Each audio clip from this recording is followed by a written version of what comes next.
Welcome back to the Bullion World Cup, the ultimate global tournament where the heavyweights of the precious metals world collide. I'm your host, and if you thought the first 2 weeks were intense, you better strap in, because today the ground is going to shake.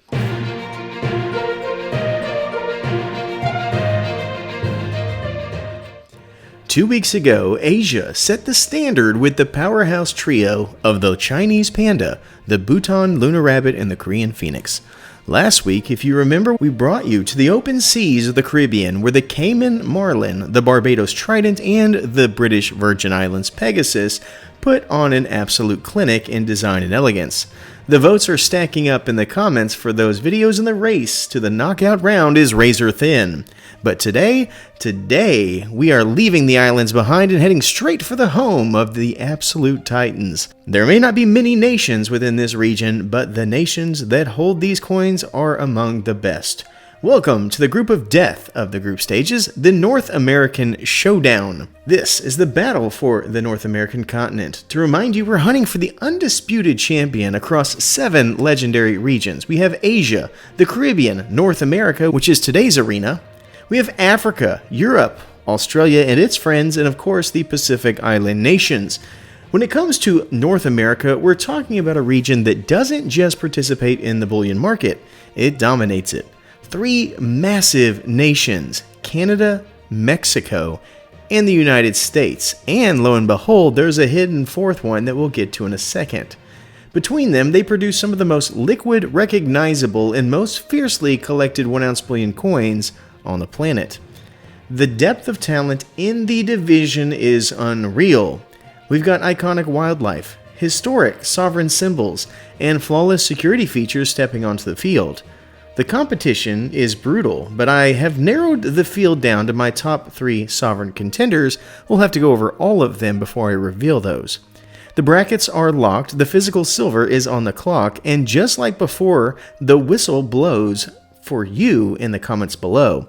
I'm going to place my top 3 on the line, but your votes will decide which one holds the crown, the North American champion, and will punch their ticket into the ultimate finals. So who's taking the crown? Is it going to go to the Canadians up north, the Mexicans down south, or stay right here in the United States?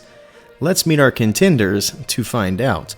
Before we get there, we have to once again identify what qualifies for this tournament, because we're going for 1-ounce bullion coins, which means they have to be at least 999 silver, which means, yes, little things like this that are completely beautiful and, in this case, silver, are only 90%, they're out.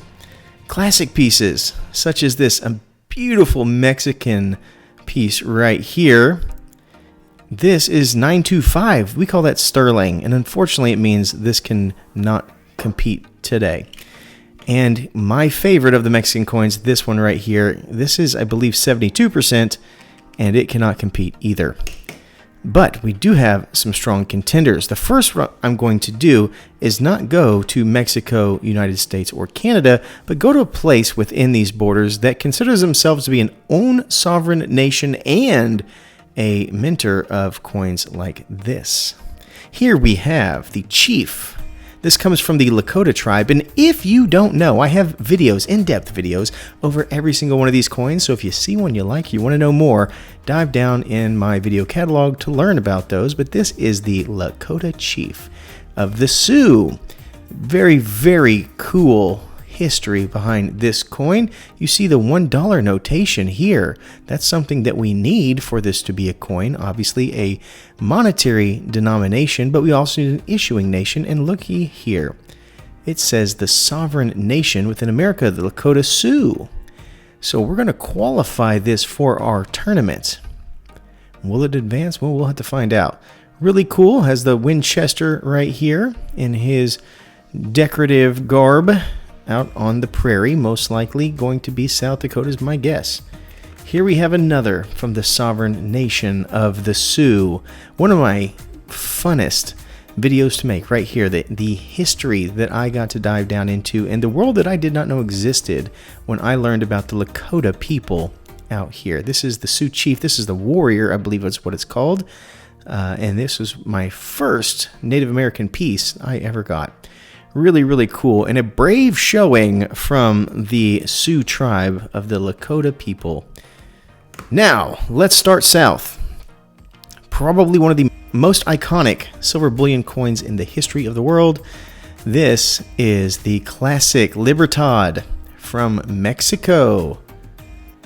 Banca Moneda, one of the most desirable bullion pieces that we have. The artwork does not change, and it's probably a good thing because it is one of the most desired pieces of artwork we have in mass-produced bullion coins around the world. They're the Banca Moneda mint mark right there. You don't know the story? These two mountains are highly significant. You want to know the story about it? It's kind of a love triangle going on of mythology, and I highlight it in my video over this coin. So that is the Libertad, obviously a strong contender. Oh, by the way, these, unfortunately, because these are not recent mintage coins, these are what we consider to be commemorative dollars. They are silver, but they're only 90%. So all of these that I have that are gorgeous, this one being the U.S. Marshals, we have to eliminate as well. So that being said, I need to move these boxes away. I didn't even bother to put my other ones on the table because I knew that was not going to happen. So Mexico has it showing. Let's go next to the United States. We have the most iconic of United States silver here, both in Type 1 and Type 2 design. If you don't know what these are, you really should.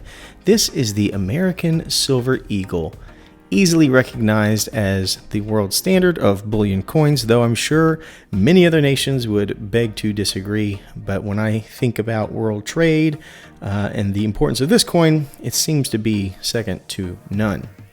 Hasn't been around incredibly long time compared to maybe some of the other coins, but it is legendary. This is the Type 1 design. It switched over a couple years ago to the Type 2, which you'll get to in a second. Obviously, most of you will know exactly what this is. Here is the Type 2. The obverse is basically unchanged. It's where we go to the reverse that we see a completely different design. And one really cool thing that you might note about the American Silver Eagle is on the reeded edge, there is going to be one particular place where they skip a reed based on the year. There it is, as you can see. And every year that's going to change. It's one of those cool security features. Here it's on the E, this being a, what is this, a 2021.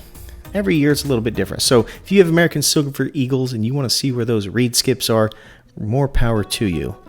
All right, now we go to the might of Canada. When it comes to decorations and ornamentation within the bullion industry in North America, Canada really is unmatched. This is one of my favorite pieces that I have. It is a woolly mammoth. Look at the beauty, the luster, the depth. The problem being, as you can see, $10 is a bit more than they normally put on a bullion coin, such as a maple. Why is that? Well, that's because this, if you look closely, is actually going to be over 1 ounce. Look how thick it is. So that means, you guessed it, this 2-ounce coin, unfortunately, is disqualified. So all three nations have some disqualifications. Now we'll get to the standards. We have to start here, of course. This is...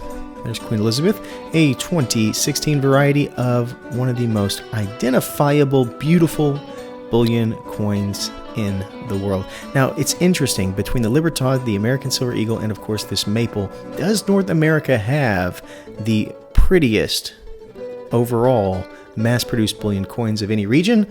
Well, I'll let you decide in the comments. But this, of course, is the maple leaf. The detail has always been exquisite, and to take something as gentle and delicate as a leaf and make it an icon is something that I truly do respect. It is gorgeous, and it is something that bleeds Canada, just like pudding and flannel. So, that being said, great contender with the maple leaf. Now, we go even deeper. This is the maple leaf in a much better, in my mind, way, because it honors the maple leaf, but in this case, it also honors the Olympics. We have the Inukshuk from when Vancouver had the Olympics. If you don't know what the Inukshuk is, that's going to be where they stack rocks in the Native American culture for different reasons, but that's kind of where they're at. And as you can see here, this Inukshuk is made in the form of a man. So it takes the Indigenous people of Canada, it takes the World Games, and in this case the Vancouver Olympics, and it melts it all into what we already know with this amazing Canadian maple leaf.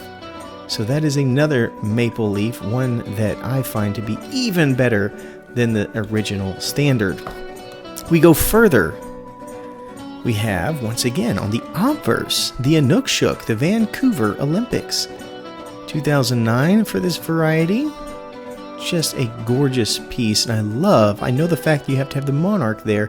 I love that we have something that connects the front and the back, the obverse and the reverse. I think that is something that should be done more.